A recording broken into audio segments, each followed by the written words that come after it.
Hello there, ladies and gentlemen, and welcome to another episode of CookieCast. Today on CookieCast, it's the football podcast, and it's everybody all here at once, all hands on deck. That's right, everyone's here. We're talking all the games. Not many to talk about, but there's last week's games to talk about, and this week's games to talk about. So there's still stuff to talk about. Football news, changes in rules, and all sorts of things like that. So let's get cracking. Before we do, it's the point in the time where I ask you people, you lovely, lovely people, that if you're not subscribing, please do. Wherever you're getting your podcast, please do think of subscribing, because it's a big help to us. Now that's out of the way, let's get on with the football podcast. So this is CookieCast, the football podcast.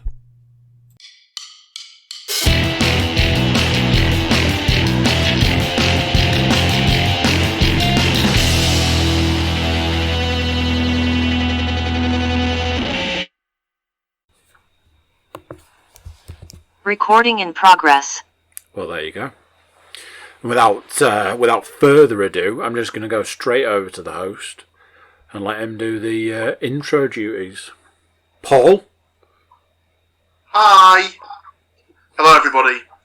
That's right, it's your weekly fix of football-based nonsense from with a particular northeast, east riding and East Midlands flair, I suppose, is the way to go. Yes, that's correct. It is the football podcast. Lovely, lovely, lovely. So, where do you want to start? Well, we've got a nice form, haven't we? So why don't we dive straight into last week's games and see just how many points none of us got, etc., etc. You say that. There's points this week. You say that. Now then, I'm reliably informed week in, week out that at this point in the season, we're down to 3 games a week. So in theory, our opportunity for points would go down. But when there are skilled men amongst us, that's not necessarily the case.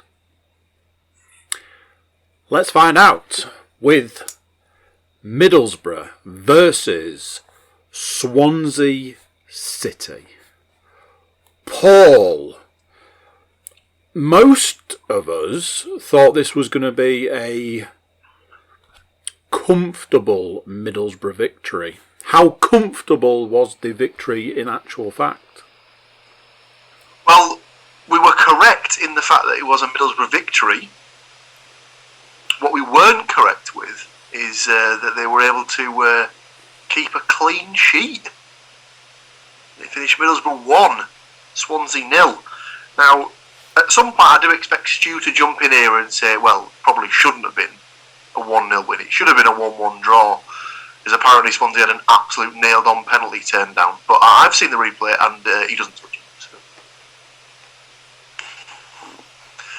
But yes, the one and only goal that was scored by Isaiah Jones, of all people, getting his first Middlesbrough goal.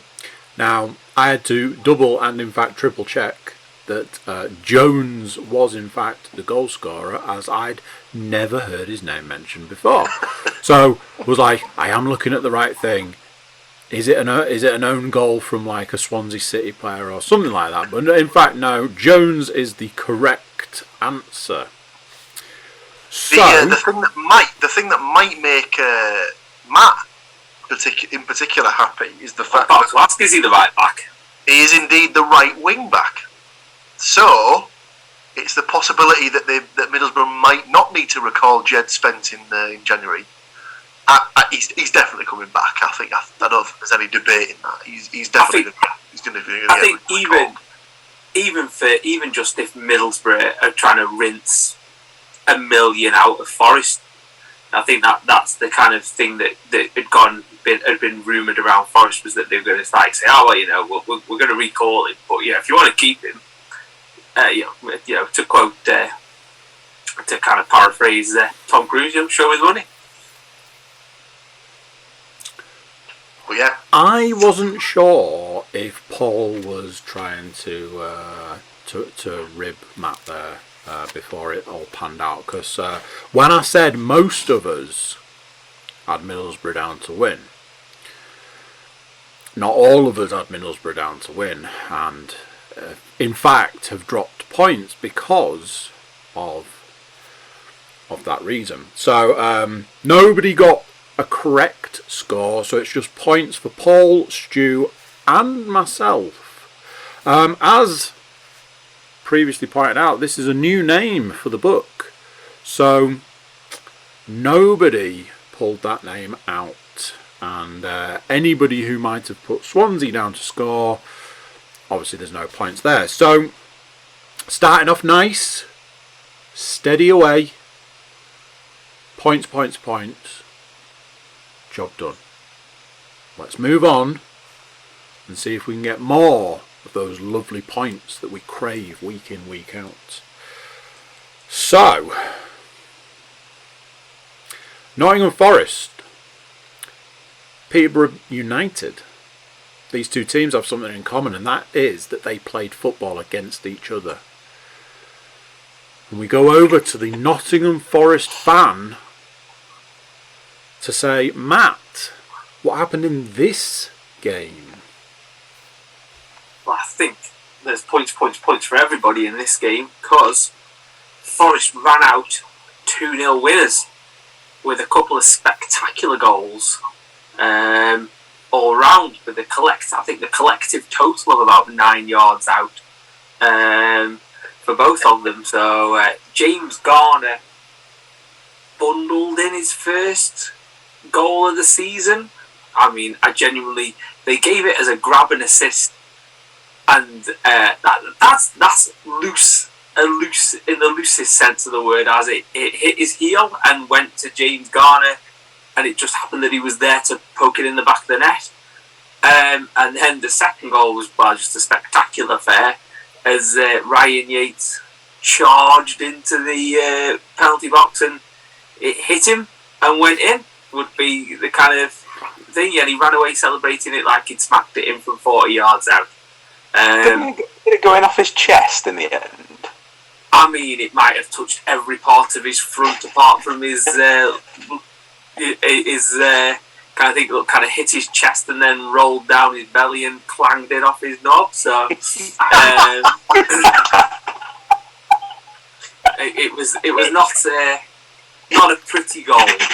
Not a pretty goal by not a pretty player. Would be the kind of thing. Really? Ryan Yates, not easy on the eye? I'm astounded. It's one of those things I think I said to you guys, is that like he was the absolute whipping boy for the start of the season. And I think, unfortunately, he was like an example of everything that was wrong with Forest at the time. You know, Houghton playing not to lose, lots of balls being passed sideways and backwards and stuff like that, and he was the main culprit. And he's been a bit of a whipping boy anyway for the Forest fans. And then with Steve Cooper coming in, it's kind of changed that he's become a little bit more forward thinking.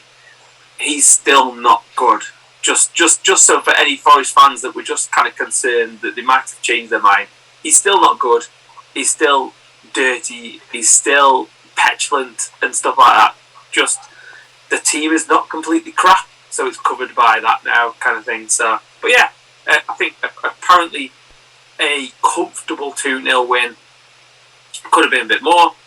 Could have gone a little bit the other way as well.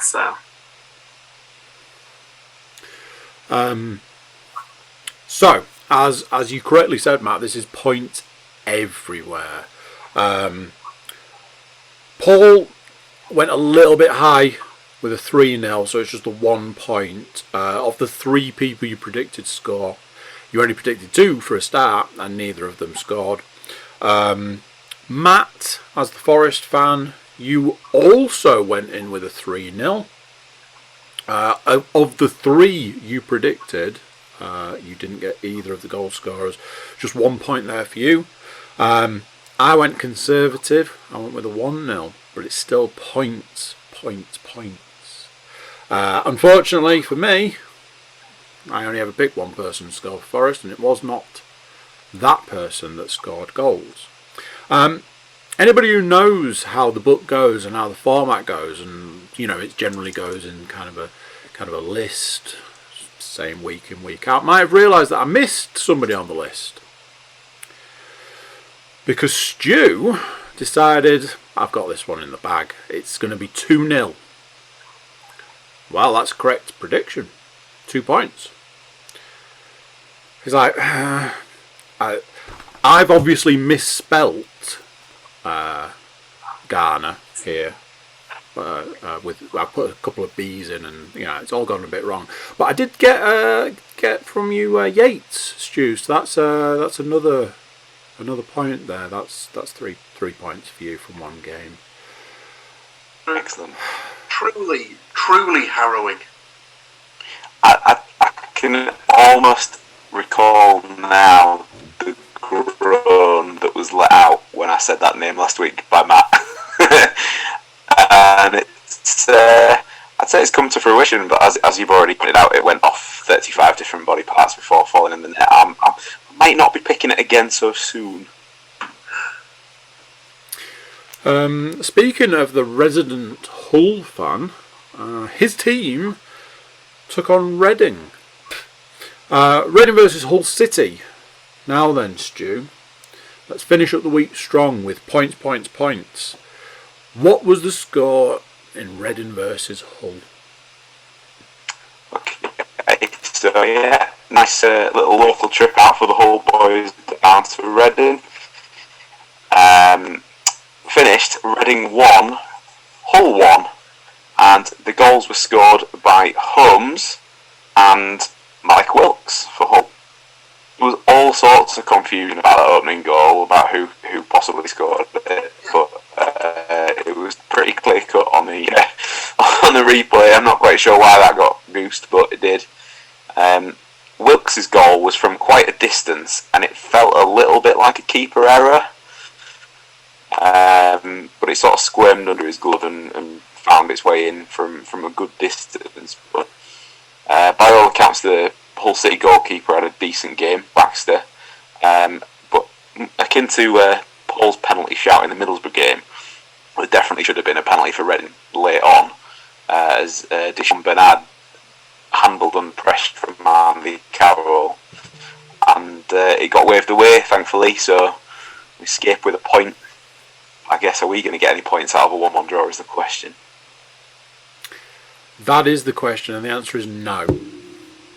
No, we're not. I like to draw things out every now and then, but every now and then I like to just get to the meat of it. Nobody predicted a draw of any sort. We've got Hull win 2-0 for Paul, Reading win 2-0 for Stu, 2-1 Reading win for Matt, and a 2-0 Hull win for myself means no points. Unless one of us put down Wilkes to score a goal. And that'll be this guy. Points on the board. So, in 3 games, that's 3, not 4, that's 3. 3 games, I'm holding a pen, I'm not that. 3 games. Our last place contender, Matthew Moore, with just the 1 point. Our 3rd place contender is Paul Williams with 2 points. 2nd, weirdly, is this guy with 3 points. And for God knows how many times this season, we've got a 1, 2, 3, 4 for the week scores. Winning the week with 4 points from 3 games. Stuart, host of the Getting Over podcast, Woodmansey. Congratulations to you, sir. Thank you. Now then, Paul, what's tickling your fancy this week? Where do you want to go next? Well, seeing as we've only got 1 game each to predict, let's do the predictions for next week. we'll round it off by having a nice chat about football, because as at time of recording, some changes might have gone out around who can and can't go to football anymore. So I imagine we might need to have a nice long chat about that. So let's do the predictions first, so we don't get swayed by, general feelings of anger and frustration, etc., etc. Isn't that just fairly regular for the teams that we cover? I mean, yeah, pretty much. Okay, if you want to talk upcoming games, as I keep saying and as I keep being informed, only 3 games to discuss, a game apiece, a game per team. I believe, I'm reliably informed, this is the format for the rest of the year. So week in, week out, it's just the 3. We're going to start where we finished. Hull City versus another city dear to my heart, Bristol. Isn't that right, Paul? Yeah, and unfortunately, that probably sounds worse than you probably intended it to. Well, for the old copy rhyming slangs out there. So. Bristol born and bred, aren't I? Come on. Oh yeah, love a bit of Bristol. So many a year there in your youth. Oh, absolutely. Stu, as is the way, you, sir, will pick last. I have already put some scores on the boards, so I will pepper my scores in as I see fit. But I think this week, this time, it's the man cleaning his glasses as we speak, Paul Williams, to kick us off with Hull City versus Bristol City. You're absolutely right. I foresee a 2-0 Hull win on this one. Beautiful. Scorers. I feel almost obliged to go for the customary Honeyman strike. It seems to be doing the rounds for this particular sort of stretch of the season. Okay. And that will be accompanied by a Malik Wilkes Thunderbolt. Love it.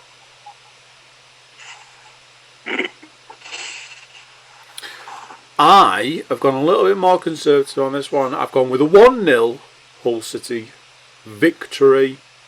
And if I keep saying his name, he's eventually going to get a goal. Lewis Potter. Although I think he scored in the last week, a couple of weeks. Matt. I've gone for a 2-1 Hull win. And I've gone for Honeyman because I was first on that on that bandwagon. Everyone else is just copying me now. I've also jumped on the Lewis Potter bandwagon. The Hull Lewis grabbing, as it were. Exactly. And then just taking a break from being Stu's badminton mate and lead singing Coldplay. Chris Martin for the Bristol City goal. Lovely stuff. So, Stu, I'm thinking it's going to be a 3-0 Bristol City win. Nope. Did you say 1-0 KLP? Yeah. Yeah, just Control C, Control V, stick that one straight. Really? And, he's actually backed his I've own gone for team. Yep. So if we lose, I'll go back to type next week. I mean, it's a system that works, isn't it? Speaking of systems that work, Stoke City are taking on Middlesbrough. Newly manager-appointed Middlesbrough have got all the tricks in the bag, and they're putting those tricks out on the field, out on the pitch. So, Paul, you will pick last, having heard what everybody else has correctly predicted. Matt, Stoke City versus Middlesbrough. I have gone for a Desmond 2-0 all draw. Interesting. Stoke score a lot of goals. They also concede a lot of goals. So I've gone with Nick Powell and Stephen Fletcher to score Stoke goals. And Watmore and Crooks to score the Borough goals.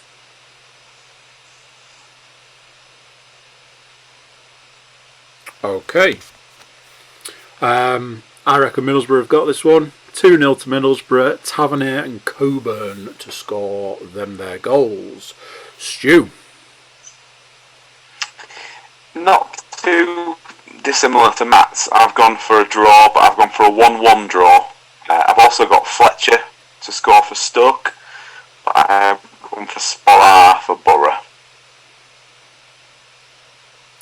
Okay, the Borough fan, tell us how it is. Originally, I was going to go for Stu's pick on this one. I was also going to go for a 1-1 draw. But earlier this week, I was listening to a Borough podcast where they had a Stoke perspective on there. And their Stoke fan managed to obviously pull a card straight from the Middlesbrough supporters handbook and had nothing but, negative stuff to say about his own club, which got me thinking that maybe they're not as, strength. Maybe they're not as strength-ridden and, as high quality as I originally had them down in my head. So I will go for us to sneak a 1-0 win. Love it. My father-in-law was twisting about the manager, saying that they weren't impressed with him. So O'Neill? Yeah. I think he's done alright for him, man. He sort of stabilised them and then got them back up towards the sort of top 8 and stuff. I think from where they came from. And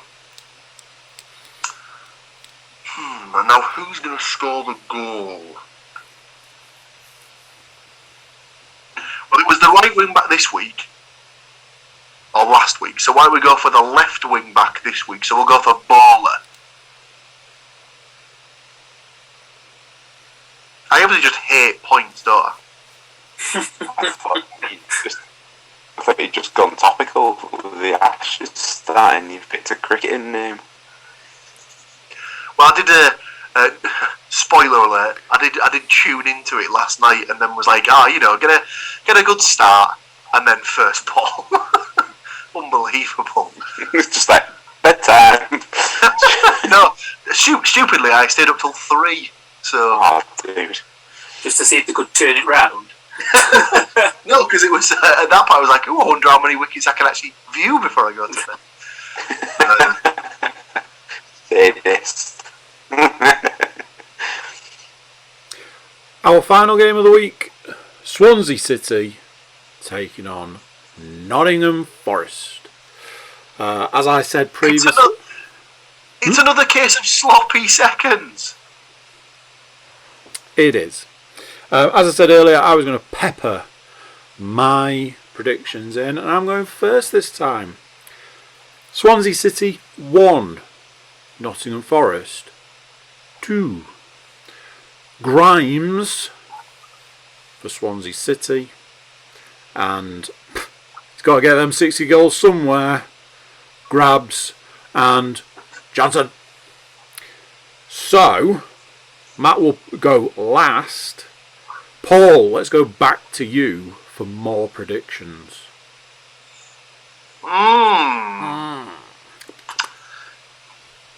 It's the old boy return thingy again, but again, it's not a footballer. It's the manager this time, isn't it? So it's the ex-Swansea boss going back to Swansea with his new team. It's got all the hallmarks of a smash and grab 0-1 on it. Let's be honest. No one's Forest. Certainly is. And that Forest goal, my friend, will be scored by Alex Maiton.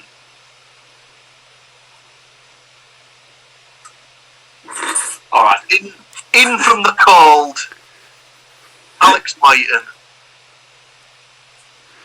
Okay, well, there's that. Stu. I have also gone Swansea 0, Forest 1, but as a surprise to nobody, that is going to be scored by Graben.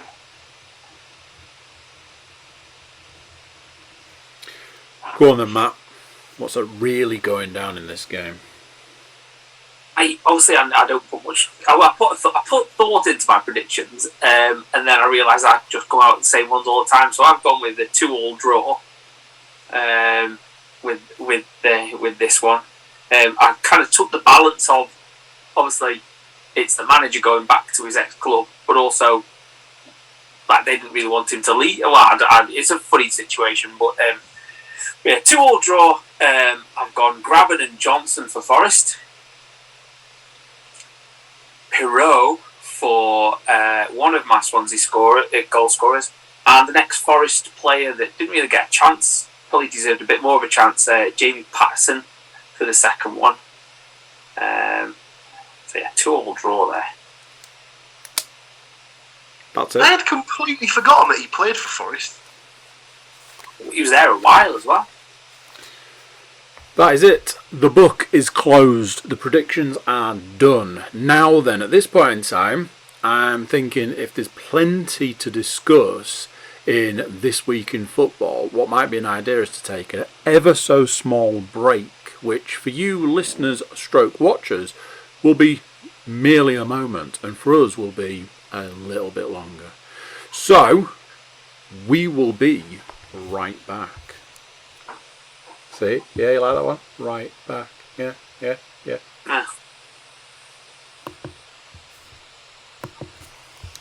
Recording in progress. In theory, unless anything blew up in the break, she is right. Recording is in fact in progress. So, nothing's happened in the news this week that will affect football in any way, shape or form. That's correct, yes? Cool, okay, so any other business? Let's move on. I mean, it won't affect football. It'll affect the people going to watch the football, I assume. Yeah, well, so obviously, it's, amongst other things, the government has been put under, well, I say they've put themselves under pressure basically by being fools. But the Prime Minister's come out today, obviously to date the recording of this particular week's podcast. There's some new regulations in relation to public events. I believe it's now that masks are mandatory in indoor events such as cinemas and theatres. Yep. Was one that I heard. And COVID pass or lateral flow test required at sporting events. The NHS COVID pass or a negative lateral flow test will be required at unseated outdoor venues with more than 4,000 people and any venue with more than 10,000 people. Prime Minister Boris Johnson said the latest measures will be introduced in a week's time. So, where does that... He's having the 10,000 people knees up at his gaff and they can do whatever they like. As I said to what Stu, he'll do, Matt, is he'll make sure it's a 9,999 person gathering at a location where, you know, there's certain regulations that were absolutely adhered to at all times. It won't be a gathering, it will be a business meeting with cheese and wine and no social distancing. Them's the rules, remember? That's the one. I'd forgotten. So how silly of me, how silly. But where does that stead the football stadium then? Because technically it's kind of outside, but kind of inside. I think it's just going to basically, it's going to boil down to your size of crowd, isn't it? So obviously... I mean, if it's over 10,000, I don't think we particularly need to worry massively at the moment. Well, I was going to say, a perfect case in point for me would obviously be the fact that if I go to pools, I might not have to wear a mask. But if I went to Borough, I almost certainly would have to. I just have this vision now of like the poor person on the turnstile going 9,998, 9,999. Sound the alarm! Put the masks on. Well, they might just have they'll just have a box of them, won't they, underneath the counter as the 10,000th person comes in. Just like, get it on. Get it on. Like you do when you go into Tesco and you forget it and the security guard hands you one. Exactly. Or what it could be is that when the 10,000th person, I can't even say it, 10,000th person comes in, they get a mask, and they actually say as well, and could you just go around and hand out You these just other pass knives? take one and pass it on. Take one and pass it on. Yes. Drop down from the roof like an aeroplane. I think take one and pass it on has kind of been the theme of the last 2 years. Very good, lovely. Oh dear. So I'm gonna have to follow it a little closely, because we've actually just secured some tickets to go to watch it on Boxing Day against Blackburn at home. Taking the troops, Mr. Walker and his little one is going to come with us, so it'll be her first game as well. But yeah, it'd be really annoying if it all gets sort of canned now because of that. But there has been other COVID-related rumblings, hasn't there, in the football news this week, seeing as everybody's favourite team from North London now have 13 confirmed cases. 8 players and 5... Huh? Yeah, exactly, yeah. No, I'm clearly talking about Tottenham. I don't know if you guys have caught the press conference or anything that Conte did today. He just basically sat there and went, yeah, I'm out of it, we don't know. Yeah, I could get it next, I could have it now. I don't think I'm totally wrong, but yeah, he's... I mean, how does that work? Like, have they got a deep enough squad, or will it be a case of will they reach a point where they can start postponing fixtures again? I imagine they'll have that as the sort of their trump card, for want of a better phrase, to sort of just drop if they absolutely need to. Well, they'll stop the crowd going in first, won't they? They'll just say play it behind closed doors or play it with a reduced capacity and stuff like that. But I don't know. I mean, there's obviously sorry, Matt. There's obviously places that are doing it already. So there was a game last night. There was a couple of games about last night in the Champions League. I think Ajax played in front of no fans in Amsterdam. There was another game I can remember watching, and I can't for the life of me think which one it was, but that was also played in a closed stadium. It looks like tonight Bayern versus Barcelona has been played behind closed doors as well. So,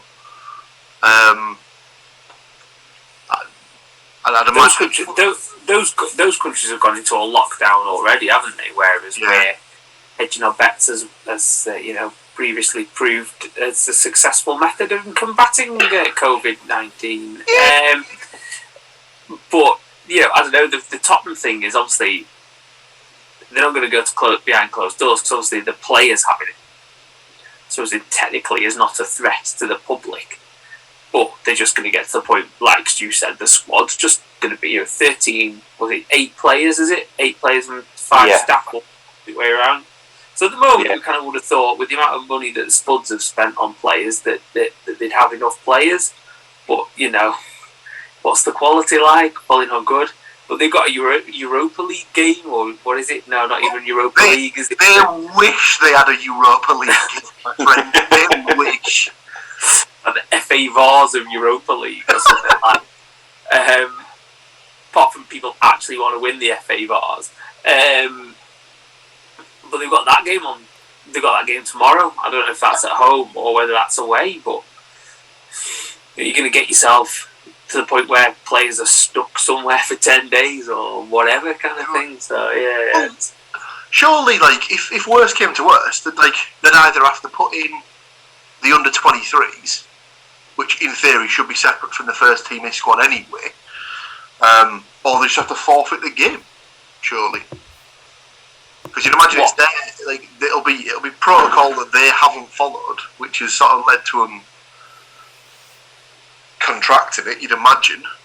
It's a funny one, isn't it? Though, because I think if someone said to you, right, tell us what the protocol for NFL,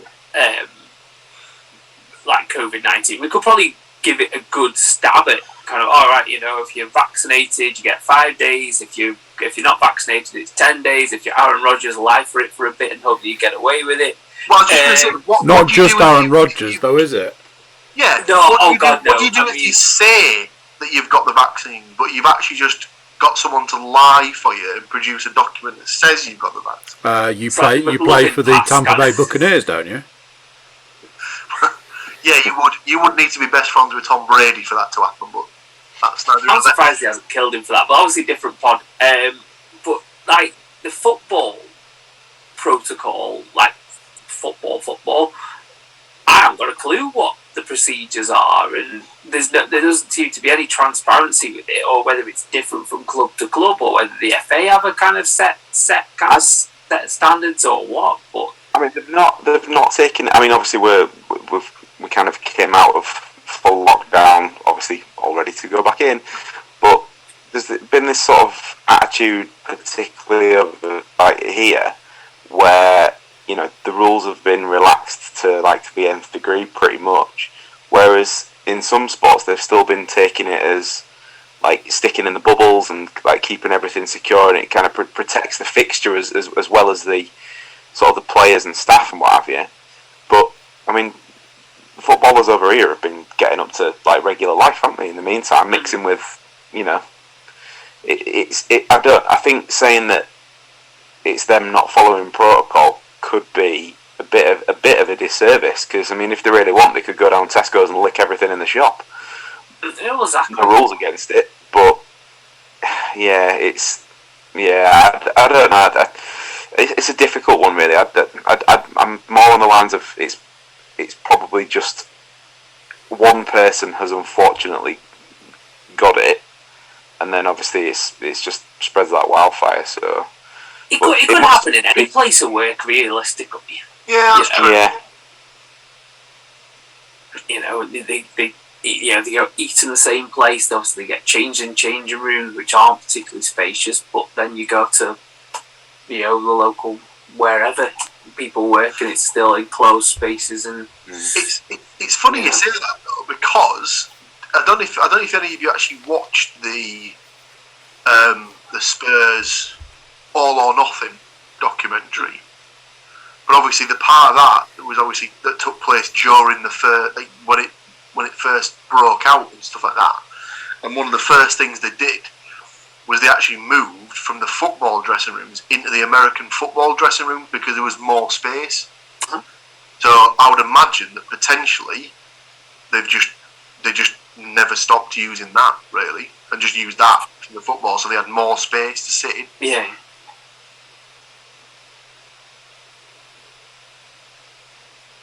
But who knows?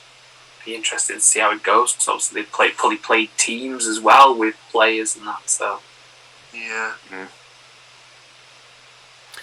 I mean, you wouldn't want to be that team playing them this week, would you? no, I'm trying to find who it is. Let me just have a look.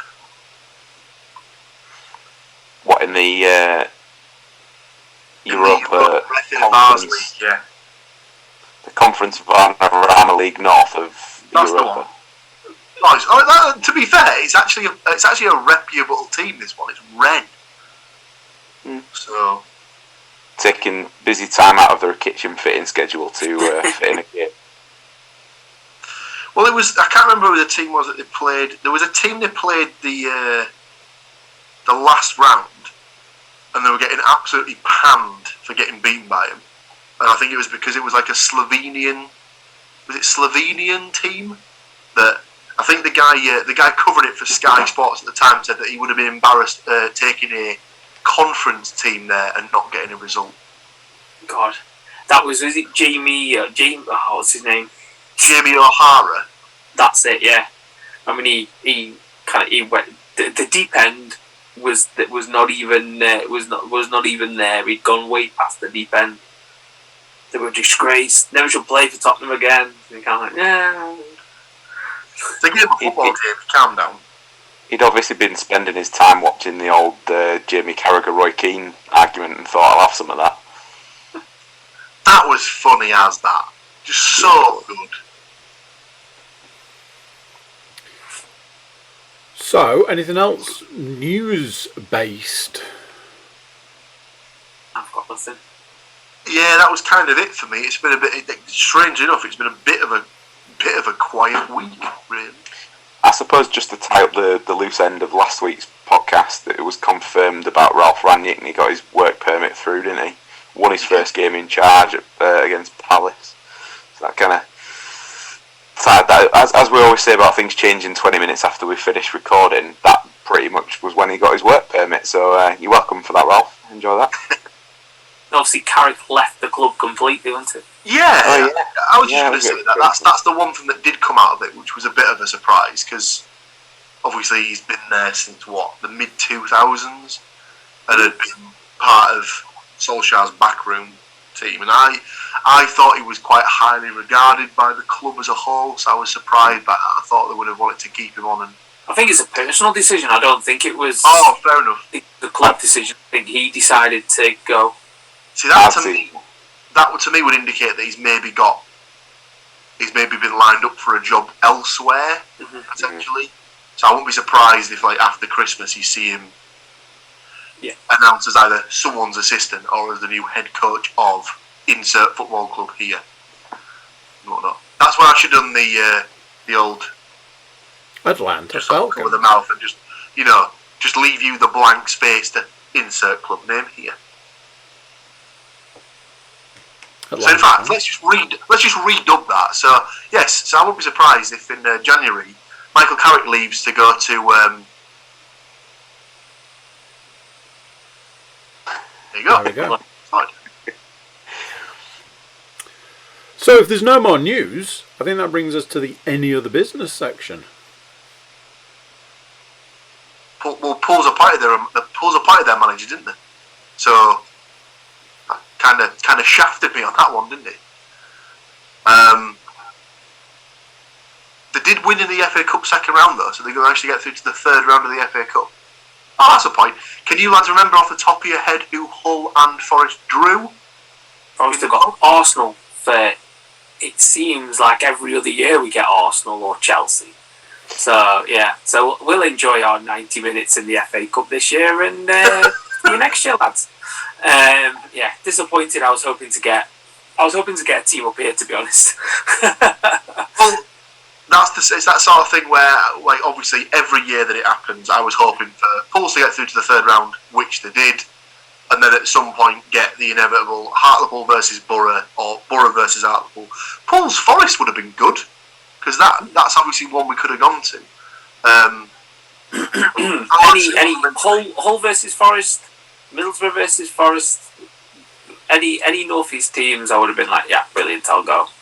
But no, Arsenal again, and I don't want to see that, so I won't be going.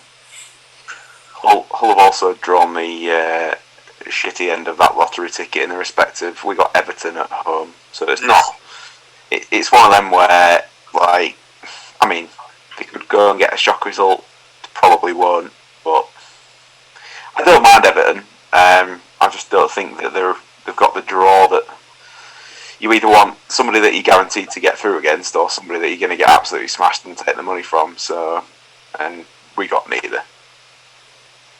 Well, to round out the draw, this is in fact the way that the balls came out. In fact, so Mansfield were drawn at home to Middlesbrough.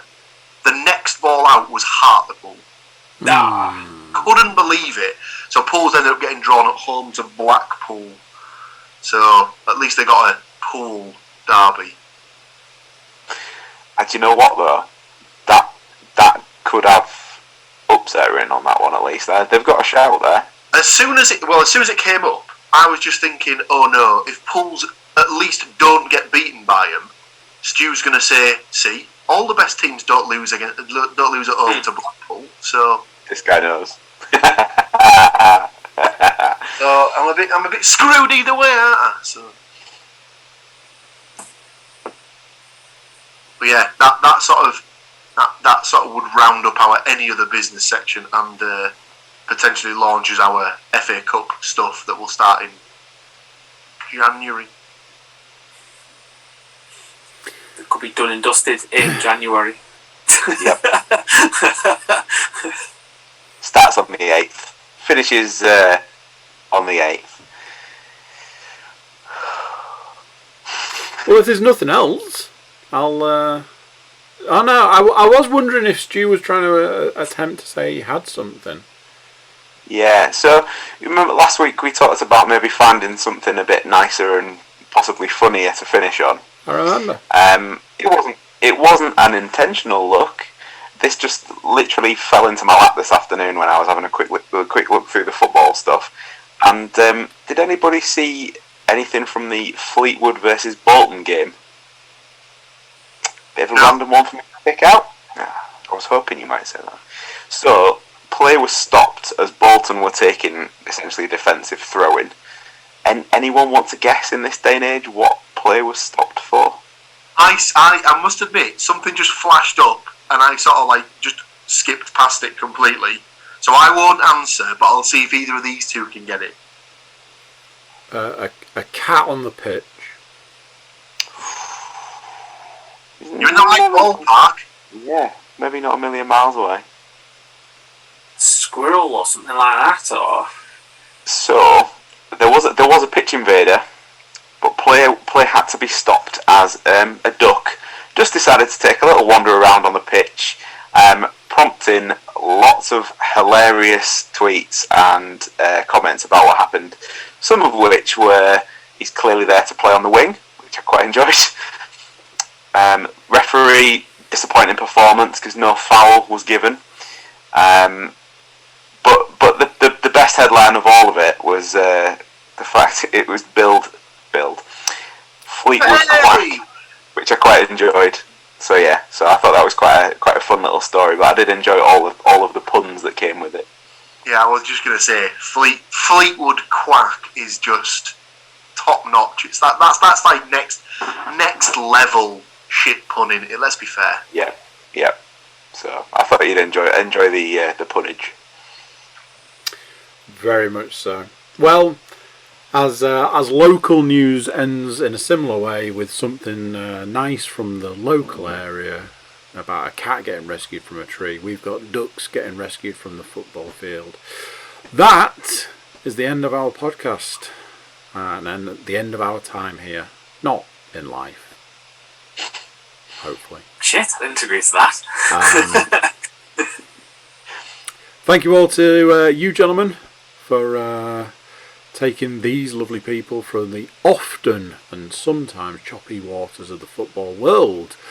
Join us next week when we're back at it. 3 more games predicted, 3 more to predict, and who knows what might have happened by then. Maybe next week it'll be a horse on the pitch. We shall see.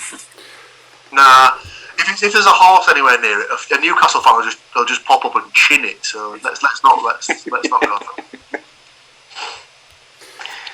There you go. Right, thank you very much, gentlemen. I will see you next week. Bye!